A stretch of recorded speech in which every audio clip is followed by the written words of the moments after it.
on to the continuation of Lifecycle of a Landlord, powered by Vesta, the buy-to-let marketplace, and we're coming to the end of our understanding of the pre-acquisition phase, that all-important phase where the landlord is determining their investment strategy and the type of property and area that they're going to invest in. Now, in the previous video we talked a little bit about the area, and right now we're going to talk about the type of property. And I guess the easiest way to understand it is that it makes sense to find the demand before you go about creating the supply. And I'm talking obviously about tenant demand, because without tenants you actually don't have a business.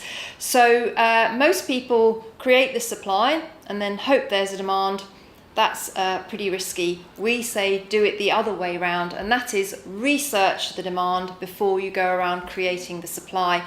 And it's very simple to do that. It's literally a case of picking up the phone to local lettings and estate agents and asking them and tapping into their local knowledge. They'll tell you the type of properties that are in hot demand and even the best streets in their area where you can invest. And you can also look on the portals like Rightmove and Zoopla and see the levels of stock of different types of property available, because one thing you do need to be wary of is oversaturation of a particular property type, because then you'll be in competition with lots of other landlords. So that's the first thing to do to determine what demand there is. And when you've ascertained that there is high tenant demand, then you need to think about the property type, and really that boils down to two different categories: freehold, which is typically houses, or leasehold, which is typically flats. Now clearly you'd want to work the numbers on them